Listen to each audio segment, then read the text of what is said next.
கலைஞர் கனவு இல்லத்தில் கட்டப்பட்ட மாற்றுத்திறனாளியின் வீட்டிற்கு மின்சார இணைப்பு வழங்கப்படாததால் அவரது குடும்பத்தினர் மிகுந்த சிரமத்திற்கு ஆளாகியுள்ளனர். பேச்சு மற்றும் செவித்திறன் குன்றிய மாற்றுத்திறனாளியான அபர்ணா மதுரை மாவட்டம் சிவரக்கோட்டை பகுதியில் வசித்து வருகிறார். பட்டா இடத்தில் கலைஞர் கனவு இல்ல திட்டத்தில் ஆணை பெறப்பட்டு வீடு கட்டி வருகிறார். மாவட்ட நிர்வாகத்தின் உரிய ஒப்புதலுடன் இவர் வீடு கட்டி வரும் நிலையில் புதிய வீட்டுக்கு மின் இணைப்பு கிடைக்காமல் அபர்ணா குடும்பத்தினர் அவதியுற்று வருகின்றனர். பாதை இல்லைன்னு சொல்லிட்டு ஈபி கரண்ட் வந்து இப்போ போஸ்டெல்லாம் ஊண்டினாங்க. போஸ்ட் ஊண்டு அதை எடுக்க விட மாட்டேங்கிறாங்க. சரி, அதுதான் முடியலைன்னு சொல்லி சுற்றி 4 பக்கமும் கேட்டோம். நாங்கள் 4 பக்கம் கேட்டவங்க விட மாட்டேங்கிறாங்க. எனக்கு என்ன வழின்றதே எங்களுக்கு தெரியல சார். நீங்கள் தான் என்னன்றதை பார்த்து சொல்லுங்கள். தாசில்தார் வந்து முன்னாடி உள்ள தாசில்தார் கொலா லைன் போகுது, ஈபி கரண்ட் போகுது, இது பாதை இருக்குது, லைன் இழுக்கலான்னு சொல்லி சர்டிஃபிகேட் கொடுத்துருக்காங்க. விவோவும் 3 அடியில் இழுக்கலான்னு சொல்லி சர்டிஃபிகேட் கொடுத்துருக்காங்க. ஆனால் இப்போ உள்ள தாசில்தார் வந்து மறுக்கிறாரு.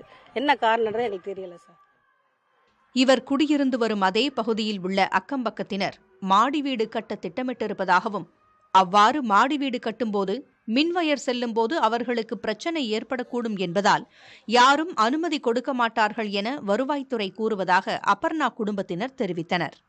வருவாய்த்துறையினரின் விளக்கம் ஏற்றுக்கொள்ளும்படியாக இல்லை என்றும் வட்டாட்சியர் அலுவலகத்தை முற்றுகையிட்டு அவர்கள் போராட்டமும் நடத்தினர்.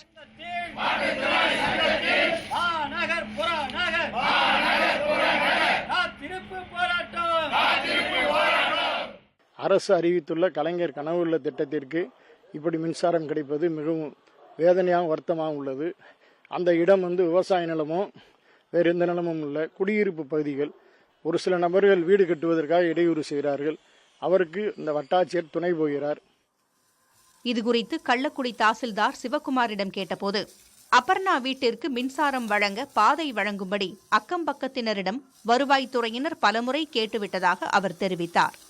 வரும் 7ஆம் தேதி அப்பகுதி வாசிகளிடம் சமாதான பேச்சுவார்த்தை நடத்த இருப்பதாகவும் வட்டாட்சியர் சிவகுமார் குறிப்பிட்டார். புதிய தலைமுறைக்காக ஒளிப்பதிவாளர் லட்சுமணனுடன் செய்தியாளர் பிரசன்ன வெங்கடேஷ்.